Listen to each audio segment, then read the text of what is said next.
Hello, আসসালামু আলাইকুম guys. আপনারা সবাই দেখেন আমার ভিডিওটা। দেখেন এটা হচ্ছে তুত গাছ। বাংলাদেশে কি বলে এটা আমি জানি না সঠিক।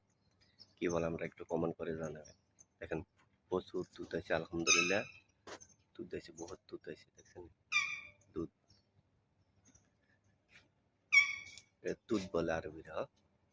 আর দেখেন মাশাআল্লাহ দিলে আমার ফুল গাছের ফুল সকালবেলা হলে মাশাআল্লাহ দিলে কি সুন্দর দেখা যায় আমার ফুল গাছটা।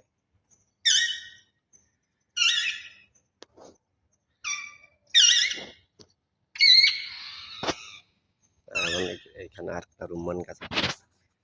দেখেন এটা আমার রুম্মান গাছ। আমরা দেশের থেকে কিনছিলাম, কিনে রয়েছে এখন। এটা মানে একটু সমস্যা হয়ে গেছে, কি রোগ হয়েছে না কি হয়েছে জানি না। এটা ওষুধ টষুধ দিতে আছি, কোনো পরিবর্তন হয় না এটার।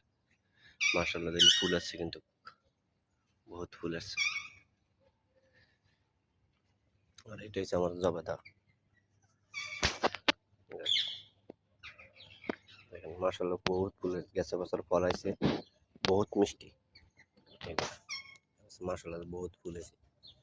একটা আছে আমার ভিতরে, আর একটা আছে বাহিরে। বাহিরেটা আর দিন আমরা দেখামো। এটা আমার হচ্ছে বড় বাদাম গাছ। দেখেন বহুত মার্শাল্লাহ দিলে বাদাম আসছে। দেখেন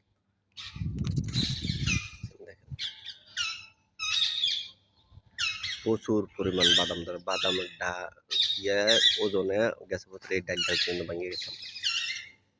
এই ডালটা ভাঙিয়ে গেছে গেছে বছর।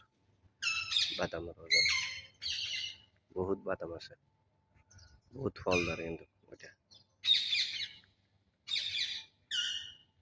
এটি সব আমি এই বাদামগুলো যতগুলো ধরে সবগুলো আমি মানে টিয়ারে খাওয়াই। আমার এখানে টিয়া ফালে, টিয়া আছে তো, টিয়া ফাঁকিরে খাওয়াইতেছি আমি সব বাদাম। আর কদিন বাদে বাস খানা শুরু করে দেবো, ফারে ফারে বাস দেবো। আর সামান্য কিন্তু বড় হলে দেখছেন।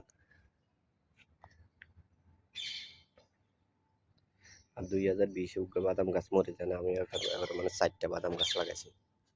এইখানে আরেকটা চারা লাগাইছি, এইখানে আরেকটা রুম্মান গাছ আমার। দেখছেন, মাসাল্লাহ সবাই কমেন্ট করে জানাবেন ওরা কে কোন থেকে দেখতে আছেন। ওকে ভাই, আসসালামু আলাইকুম। ভালো থাকবেন আপনারা সবাই।